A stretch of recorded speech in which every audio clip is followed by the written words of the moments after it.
Un pape peut-il aller au purgatoire? Est-ce contraire à la théologie et à la doctrine catholique de poser la question? Une partie de la réponse nous est donnée par un grand peintre et en plus par un bienheureux. Ce bienheureux, c'est le bienheureux Fra Angelico, dominicain, italien bien sûr, de Florence. Le merveilleux peintre, on peut dire un des meilleurs grands peintres de l'histoire de l'art, qui a peint un monde plus paradisiaque que terrestre. Dans plusieurs de ses tableaux, on voit des civils de toutes les classes sociales au purgatoire et en enfer, mais aussi des ecclésiastiques de tout rang, y compris évêques, cardinaux et même papes. Sur le plan de la théologie, on sait qu'un pape peut aller en enfer. Enfin, il est courant que les âmes du purgatoire viennent trouver des personnes ici-bas pour leur demander des prières.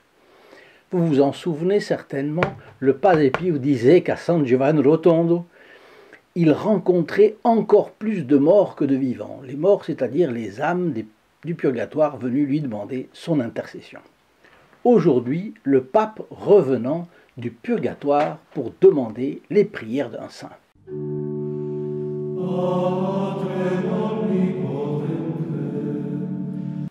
Chers amis fidèles du Padre Pio, bonjour. Le Padre Pio prouvait une amitié très particulière pour les âmes du purgatoire parce qu'elles faisaient partie de ses visiteurs fréquents. Il y a eu un moment où, encore jeune, il a dit « Je vois tellement d'âmes du purgatoire que je n'en ai même plus peur ».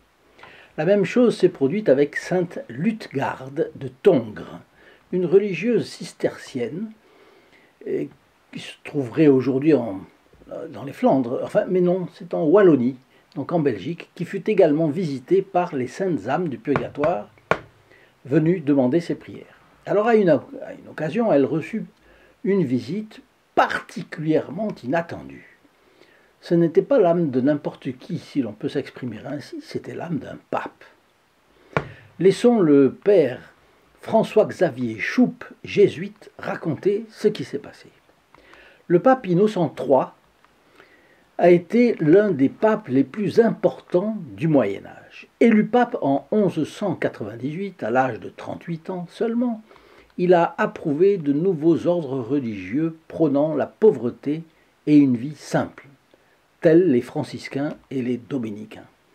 Des recherches historiques spécialisées ont mis en évidence la manière dont il a mené une vie simple en tant que pape et a suivi une spiritualité et un ascétisme authentiques. Il a également convoqué le plus important concile du Moyen-Âge, le 4e concile du Latran, remarquable pour avoir défini le rôle de l'Eucharistie dans l'Église par la déclaration du dogme de la transsubstantiation, la doctrine selon laquelle, hors de l'Église, point de salut, l'obligation de la confession annuelle et de nouvelles lois sur la consanguinité et le mariage. Si l'on se place dans l'autre point de vue, du point de vue de sa fonction de pape, sa mission était de transmettre le dépôt de la foi, l'intégralité de la doctrine catholique et de défendre l'unité de l'Église et de la chrétienté. Eh bien, c'est ce qu'il a fait. Dans cet objectif, il a appelé et organisé 7 croisades, dont les plus importantes ont été les 4e et les 5e croisades, qui font partie des 9 croisades contre l'islam, qui étaient très conquérants, et également celle des Albigeois, qui en a fini avec le catharisme dans le sud de la France. Vous vous en rappelez, la doctrine cathare, notamment sur la sexualité et le mariage, contenait les germes qui auraient entraîné la destruction de l'ordre médiéval si on leur avait laissé libre cours. Cette doctrine manichéiste avait déjà entraîné d'importants troubles sociaux dans la société du sud de la France. Et enfin, Innocent III a entamé la croisade livonienne, l'une des expéditions qui a définitivement éteint le paganisme au nord de l'Europe, les pays baltes notamment, etc. Donc, un énorme travail. Il a régné 18 ans, et puis Innocent III est mort. Le même jour, il apparaît à Sainte Luthgarde, dans un monastère donc, du centre de la Belgique actuelle. Surprise de voir un spectre entouré de flammes, elle a demandé qui était ce spectre et ce qu'il voulait. Et le spectre a répondu « Je suis le pape Innocent, qui était mort la veille. » ou le jour même. Personne ne le savait. Sainte Ludegarde. Mais comment est-il possible que vous, notre Père commun, vous retrouviez dans un tel état? Et le pape, oui, je me trouve en effet dans cet endroit. J'expie 3 fautes qui auraient suffi à ma damnation éternelle. Grâce à la Sainte Vierge Marie, j'ai obtenu leur pardon. Mais je dois faire réparation. Donc c'était des fautes graves, selon ce qu'il dit, mais dont il s'était confessé en vie. Bien. Hélas, c'est terrible ici, et cela durera des siècles si vous ne venez pas à mon secours. Au nom de Marie qui m'a obtenu la faveur d'avoir recours à vous, aidez-moi. Et à ces mots, il a disparu. Qu'est-ce que fait Ludegarde? Elle annonce vite la mort du pape à ses sœurs. Et ensemble, elles se consacrent à la prière et aux œuvres pénitentielles en faveur de l'auguste et vénérable pontife, bien sûr, dont la mort leur est ensuite communiquée quelques semaines plus tard par une autre source. Alors le père Choupe poursuit. Je dois avouer que la lecture de cet incident m'a beaucoup marqué et que je l'aurais volontiers passé sous silence, car j'étais réticent à l'idée qu'un pape, et encore plus ce pape, Innocent III, se soit condamné à un si long et terrible purgatoire. Nous savons qu'Innocent III, dit le père Choupe toujours, qui a présidé en 1215 le célèbre 4e concile du Latran, est l'un des plus grands pontifes à s'être assis sur le trône de Saint-Pierre. Son zèle et sa piété l'ont amené à accomplir de grandes choses pour l'Église de Dieu et pour la sainte discipline. Comment dès lors admettre qu'un tel homme soit jugé avec une telle sévérité par le suprême tribunal de Dieu? Comment concilier cette révélation de sainte Ludegarde avec la miséricorde divine?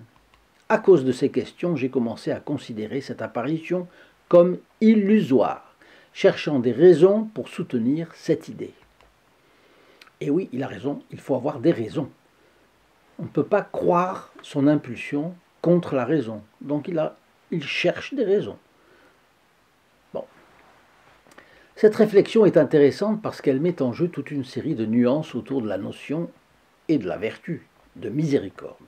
C'est comme un problème difficile à résoudre. Par exemple, un pape qui est le père de toutes les nations, mais certaines se font la guerre entre elles. Comment résoudre? Comment prendre position? C'est très difficile. Donc il y a des problèmes très difficiles. C'est arrivé de nombreuses fois dans l'histoire. Chaque pays voit les choses sous le prisme de ses intérêts et l'Église, elle, a d'autres intérêts, elle a l'intérêt de la cause de Dieu. Elle tente d'harmoniser les frictions. Alors un problème complexe a de multiples facettes. Et la miséricorde, ce n'est pas simple.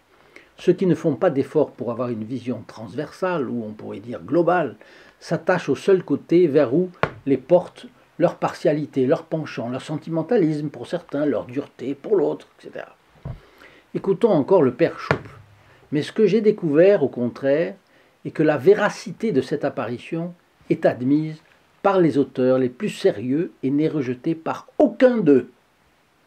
De plus, le biographe de sainte Ludegarde, Thomas de Cantimpré, est très transparent dans son écriture et en même temps assez réservé. Donc, pas emporter, les nerfs à froid, etc. Je dois expliquer chez le lecteur, écrit-il, Cantimpré donc, à la fin de son récit, que c'est de la bouche même de la pieuse Ludegarde que j'ai entendu les fautes révélées par le défunt, fautes que j'omets ici par respect pour un si grand pontife. En dehors de cela, si l'on considère l'événement lui-même, pourrait-on trouver une bonne raison de le remettre en question?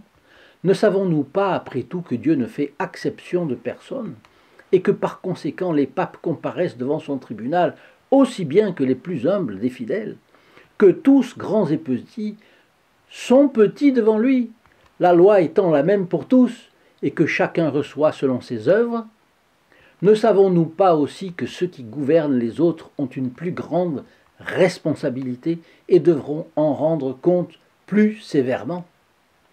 Le jugement de ceux qui gouvernent sera très sévère, dit le livre de la sagesse, chapitre 6, verset 6.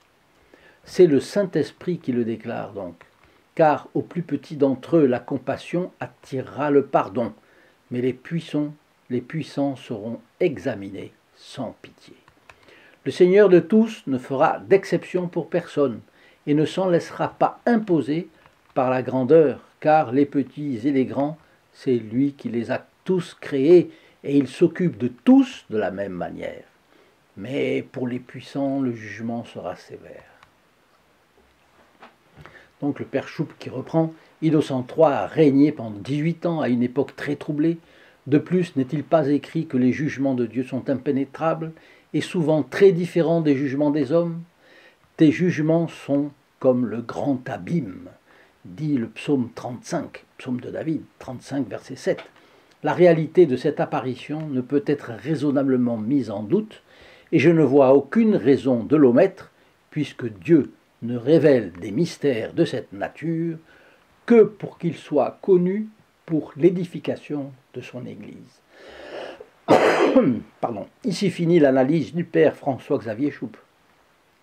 Je vous laisse maintenant la prière pour les âmes du purgatoire, non sans vous rappeler la diffusion en grand dans laquelle nous sommes lancés en ce moment. C'est ce recueil de prières et méditations du Padre Pio. Je sais que vous l'aimerez d'abord parce que c'est le Padre Pio qui l'a fait, et ensuite,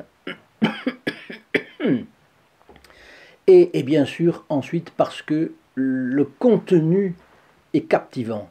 Le contenu de ce petit livre, il nous transmet non seulement les prières du Padre Pio, mais la mentalité du Padre Pio. Derrière ces prières, il y a l'esprit du Padre Pio, il y a la bonté du Padre Pio et la fermeté aussi. Donc il y a, c'est une chose extrêmement bonne de s'imprégner de l'esprit du Padre Pio. Au-delà des mots, au-delà des paroles, l'esprit.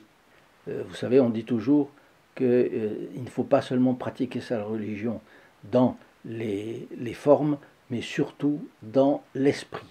Donc là, nous avons l'esprit du Padre Pio. C'est pour cela que je vous le recommande vraiment de tout cœur. Alors téléphonez-nous tout simplement, d'abord partagez ces vidéos, puis téléphonez-nous au 08 05 36 08 47 pour commander ce recueil. Il est gratuit pour vous, le port est gratuit pour vous, l'appel n'est pas surtaxé, c'est le coût d'un appel local si vous habitez la France et les DOM-TOM. Ne vous découragez pas si vous tombez sur une ligne occupée, nous avons peu de postes et peu d'opératrices à cause des moyens économiques étroits qui sont les nôtres. Mais si vous êtes dans ce cas, bien laissez-nous vos coordonnées, nous vous rappellerons très vite. Et puis prions les uns pour les autres. Cette prière donc, prière pour les âmes du purgatoire. Ô mon adorable Sauveur, par votre précieux sang, par votre douloureuse passion et votre cruelle mort, par les tourments que votre auguste mère a souffert au pied de la croix lorsqu'elle vous a vu rendre le dernier soupir, daignez regarder avec pitié dans le sein profond du purgatoire et en retirer les âmes qui gémissent momentanément privées de votre vue et qui aspirent à l'instant à être réunies avec vous au paradis céleste. Je vous prie principalement pour l'âme de, vous pouvez citer quelqu'un, et de ceux pour qui je dois prier plus particulièrement. Seigneur, ne méprisez pas mes demandes, que j'unis à celles de notre Sainte Mère l'Église catholique, et à celle que notre Sainte Mère l'Église catholique vous adresse, pour tous les fidèles défunts, afin que votre miséricorde les emmène là où, avec le Père et le Saint-Esprit, vous vivez et régnez pour les siècles des siècles. Amen. In nome del Padre, del Figliolo e dello Spirito Santo, e così sia. Sia lodato Gesù e Maria, e